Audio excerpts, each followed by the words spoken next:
On peut s'arranger, oui. Bien. Donc, l'enseignement est organisé autour de systèmes réels. Ça, je le précise bien. C'est pas des manips au coin de table, c'est bien un système réel, authentique, et ça doit être le fil conducteur de toute application pédagogique, que ce soit du cours, du TD, du TP. Si possible, bon, évidemment, la critique est facile, l'art est plus difficile.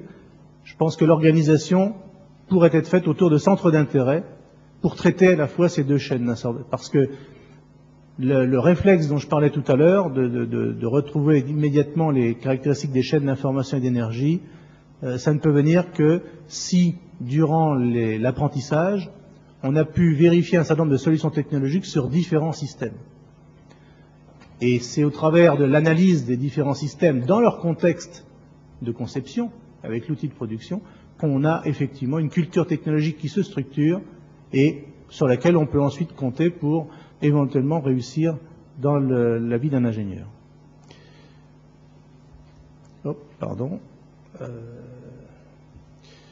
Bon, lorsqu'il y a des travaux pratiques, bien entendu, on a vu un certain nombre de travaux pratiques et vous en faites d'excellents, où on découvre la réalité des solutions industrielles, puisque si on a bien choisi les systèmes, ils sont sur la table et on est amené à travailler dessus, donc on a bien la réalité des solutions industrielles, sur lesquelles on doit faire des vérifications de performance, mais on doit surtout également profiter de ces séquences pour faire de la veille technologique. Autrement dit, le TP clé en main, je pense qu'il faut qu'on en sorte, il faut qu'il y ait un maximum d'initiatives au moment, pour le jeune, au moment de ces TP.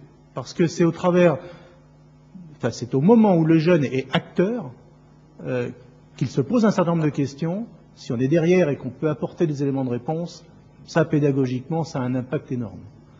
Si on a le TP clé en main et, je dirais, manip presse-bouton, on a beau avoir un système industriel sur la table, on ne se pose pas forcément les bonnes questions au bon moment. Il ne faut pas oublier non plus qu'il y a, sans faire à outrance de l'enlèvement de copeaux, il y a quand même à appréhender les problèmes de production et donc ne pas ignorer les machines-outils. Et puis j'insisterai également sur l'ingénierie simultanée et la gestion de projet. Même si on ne peut pas envisager de très gros projets, il n'y a pas de petits ou de gros projets, il y a des équipes projets qui sont plus ou moins grosses pour prendre en main ces projets. Mais je crois que la notion de travail en groupe et la notion d'ingénierie simultanée, c'est-à-dire de travaux qui, à des moments donnés, doivent être comparés à des respects dans le temps et un respect des exigences, je crois que ça, c'est une culture, la culture démarche qualité dont j'ai parlé tout à l'heure, qui doit, dès le départ, être présentée.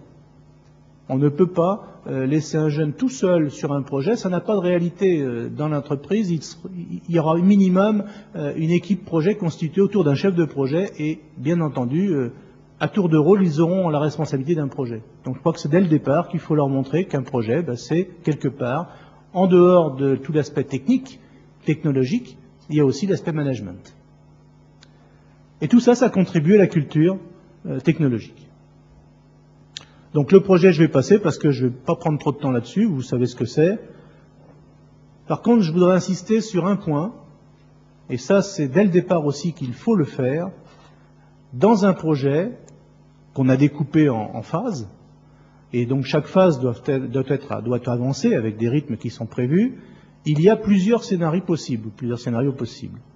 Et à chaque fois, il faut bien montrer, par une veille technologique, quel est le scénario normal, autrement dit la solution normale, je dirais, pour concevoir le dispositif, quel est le scénario de repli, c'est-à-dire si jamais j'ai un problème avec l'outil de production ou avec la conception qui poserait une difficulté au dernier moment, quel est le scénario de repli sur lequel je peux m'appuyer pour, comme on disait hier, franchir le mur par en dessous, ou sur les côtés, mais ne pas avoir les bras qui tombent parce que le projet rencontre une difficulté.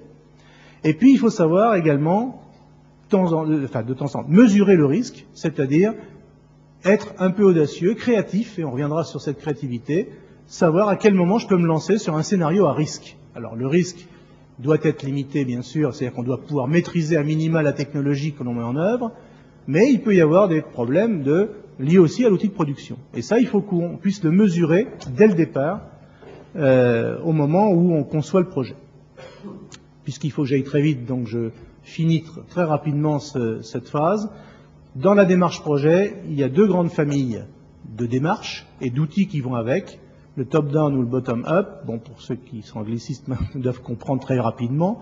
Soit on fait soit on a une analyse à partir d'outils existants ou de systèmes existants et on va vers un nouveau produit avec de nouvelles technologies, ou bien, dans l'autre sens, on remonte, c'est-à-dire qu'on est parti sur un système qui n'a pas pour l'instant de réalité, et à partir de technologies maîtrisées dans d'autres domaines, je remonte à la source.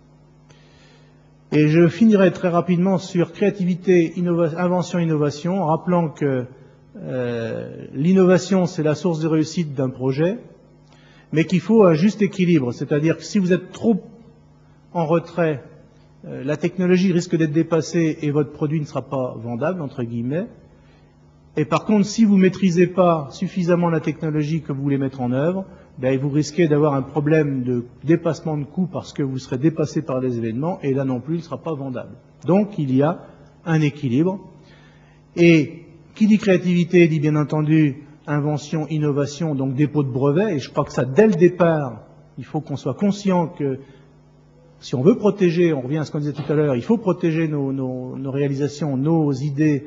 Mais pour ce faire, il faut bien entendu qu'il y ait cette démarche de dépôt de brevet. Et c'est vrai qu'en France, on n'est pas toujours, en tout cas dans l'entreprise, pas toujours très au fait de ces problèmes. Mais enfin, on ne fait pas du dépôt à outrance de brevet. Il y a à chaque fois la dernière phase que j'appelle l'innovation. Pour moi, c'est la socialisation de l'invention technique, c'est-à-dire de l'idée qu'on a eue, qui peut être économique ou sociale, bien sûr, pas forcément technique. Mais à chaque fois, il faut vérifier que l'invention correspond bien à une attente, et une attente qui, bien entendu, se manifeste dans le cahier des charges du projet. Donc, à chaque fois, il faut quand même se soucier de savoir, j'ai une bonne idée, ah oui, ça marche bien, mais est-ce que réellement on en a besoin? Et ça, c'est pas toujours le cas. Voilà. Et la conclusion, eh bien, c'est que à chaque fois, et là, on est aussi dans un projet en tant que prof de classe prépa, puisque notre projet, c'est de mener nos élèves à devenir, vers les écoles d'ingénieurs et à devenir des ingénieurs, eh bien, on a à chaque fois à respecter deux limites. Le coût global, on en parlait hier, bah oui, c'est le temps qu'il faut y passer, et le temps, il est contraint, même si c'est pas forcément des euros au départ.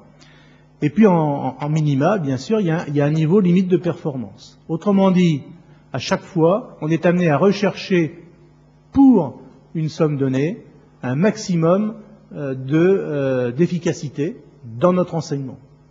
Et ça passe par des garde-fous qui sont bien sûr les programmes, mais surtout par des méthodes pédagogiques innovantes dans lesquelles on va essayer de faire avec 2 heures, eh bien on fera l'équivalent de 3-4 heures qu'on était capable de faire avant. Il faut absolument qu'on gagne sur le travail personnel, sur l'invention et également la réactivité de nos étudiants, parce que on parlait tout à l'heure de UNIT. Moi, je vois un avantage à UNIT déjà, quelle que soit la qualité qui est dedans, c'est que nos étudiants ont des idées un peu particulières, des rythmes de vie un peu particuliers, et pour certains, ben, c'est entre 2 et 3 heures du matin qu'ils sont efficaces. Bon, c'est comme ça. Hein. Et le matin, ils sont vraiment pas bons. Quand ils sont en cours, ben, si c'est 2 ou 3 heures du matin, ils peuvent être efficaces parce qu'ils sont sur UNIT. Si le cours a lieu à 9 heures du matin, c'est quelquefois pour eux moins efficace. Bon, c'est comme ça.